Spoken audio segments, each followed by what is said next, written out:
presensya ng Panginoon. Kinsolency de la Isla, may mataas na karangalan.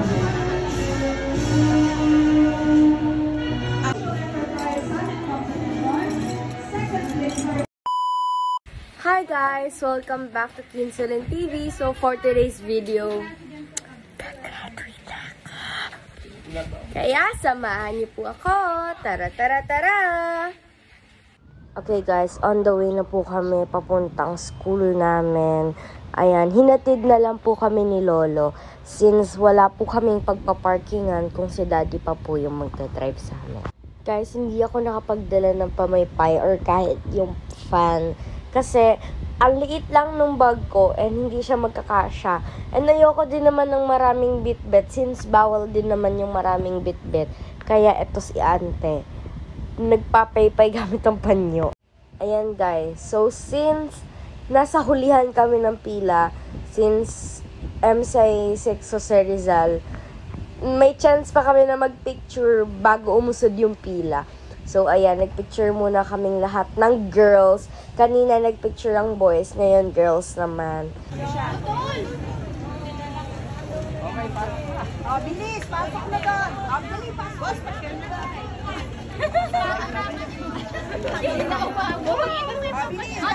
Guys, may papakita ko sa inyong kawawang babaeng nakakulong sa labas.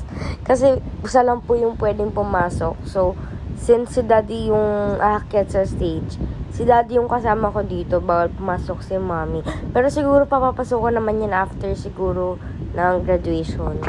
Ayun guys, so bago kami pumasok, binigay ko talaga kay Daddy yung phone ko para ma-video niya yung mga happenings. Oh, happenings. Ayun yung mga pangyayari dito sa kasi bawal naman kami mag-phone since nasa pinakaharap kami.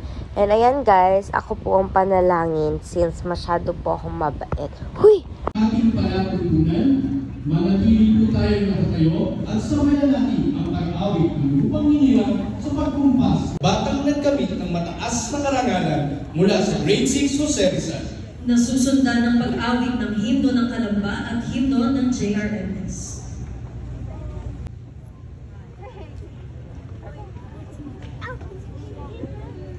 Damhin natin ang presensya ng Panginoon.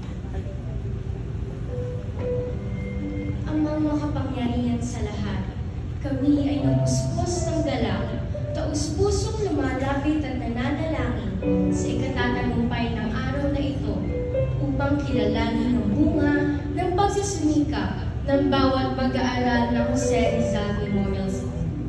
Kami ay patuloy na humihingi ng kapatawaran sa aming mga nagawang pagkakasala, sa isip, sa salita, at sa aming mga nagawa laban sa aming kapwa na labag sa iyong kalooban.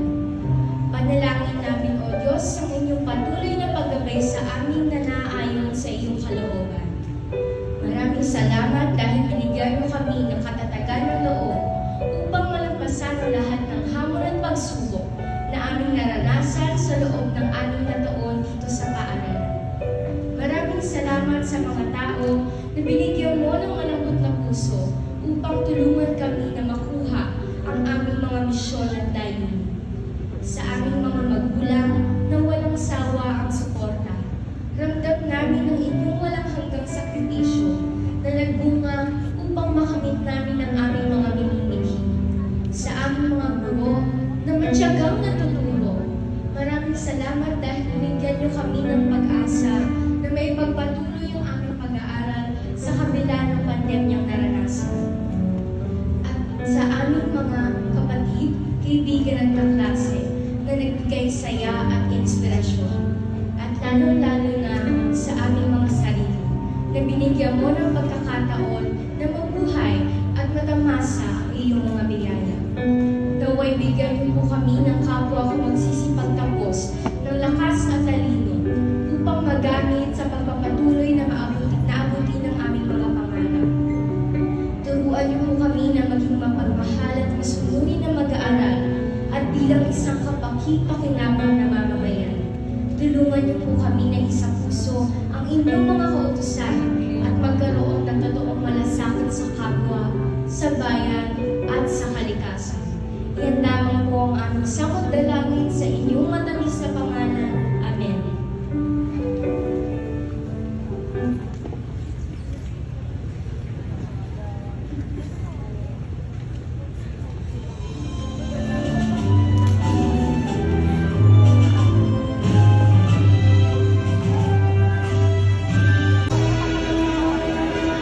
King Solensi de la Isla, may mataas na karangalan.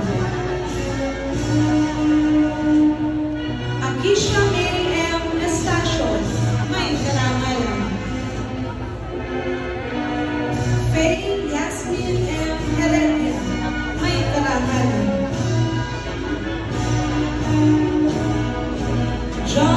Jonas Cindy Denise M. Javier, may karangalan. Ayun guys, nakuha na po namin lahat ang aming mga diploma. Ang next naman po namin ay yung pagsabit ng medals sa mga with honor and with high honors. So eto, with honor muna yan. Alexa Denise P. Volfango, may karangalan. Mula sa pangkat Andres Bonifacio. Palakpakan po natin ang mga batang nagkamit ng may karangalan. Second place, Sandy Youth Health Patrol. 6th honorable mention in the Shea National Edition. Class Vice President, Shea Oliver, and Calamba City Science Integrated School Pastor mula sa pangkat Jose Rizal. Gibril Day J. Cipriano, may mataas na karangalan. Third line. Calamba City Science Integrated School Pastor mula sa pangkat Jose Rizal. Kim Solen C. de la Isla. Siya din po ang ginagawa din sa kanya ang outstanding performance in Aralin Panlipunan at ang Leadership Award. Fourth placer, Shea Social Enterprise Summit Competition. Second placer in Sanofi Youth Health Control. 6th honorable mention in the Shea National University. Golden Award in National Competition. Fourth placer, RSPC, Third placer, Alina Rizal Frisbee. First runner-up, Miss JRMS 2023. STG Grade 6 Representative. Class President, Shea Club President. University of the Philippines Rural High School Paso.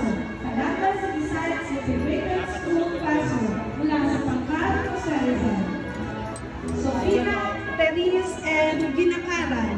May mataas. Nahulog. Pasensya na ha. Calamba City Science Integrated School Paso. Class President mula sa pangkat Andres Bonifacio. Nakita isa. Baka masakit. Ayun guys. So, ang hirap ayusin ng buhok ko. Ang hirap niyang itaas, Vic. Yung isang medal guys, nahulog daw po. Pero okay lang naman yun. Kaya pa naman siyang ayusin and kaya pa naman ipasok dun sa mismo lace ng medal. PG Reyes, may mataas na karangalan. Ginagawa nito sa kanyang outstanding performance in English. At ang aming ginagawa ng teacher, second placer in Sanofi Youth Health Patrol, 6th honorable mention in the Shea National University, Golden Awardee National Saxon Edition, 4th placer RSPC Elementary Filipino Radio Broadcasting, 3rd placer Talinong Rizal Frisbee, 1st runner-up Miss JRMS 2023, SPG Grade 6 Representative, Class President, Shea Club President, University of the Philippines Rural High School Pastor, Calamba City Science Integrated School Pastor, mula sa pangkat Jose Rizal. Sofia Teris and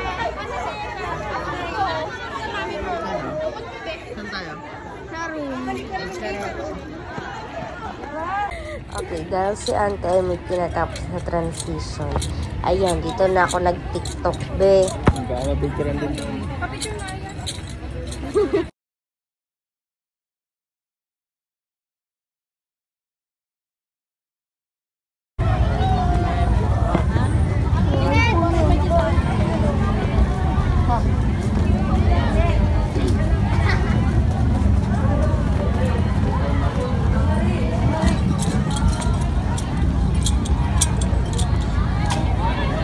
yung mga medal mo.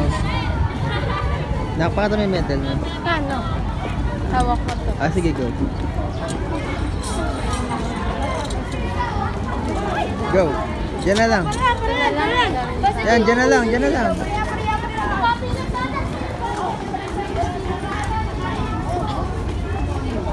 Tumulog sa...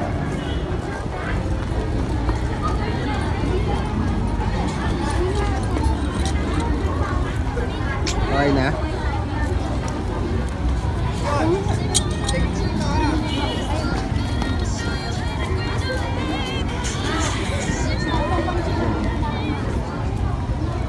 Okay guys, of course, ayan, pictures with my classmates, my friends, para naman, the memories.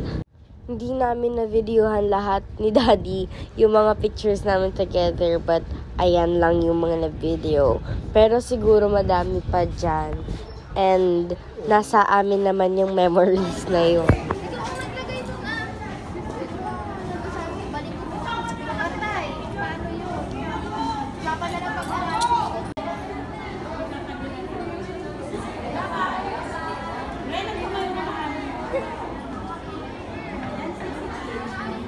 Magsasauli na po tayo ng toga and ng toga gown at yung sombrero. Yung section ni kasi lapit lang tao. Yun guys, hindi ako nag-expect na bibigyan ako ni Daddy at ni Mommy ng bouquet of flowers. I think this is my first time receiving a bouquet of flowers. Bye-bye! Tara, tara, tara!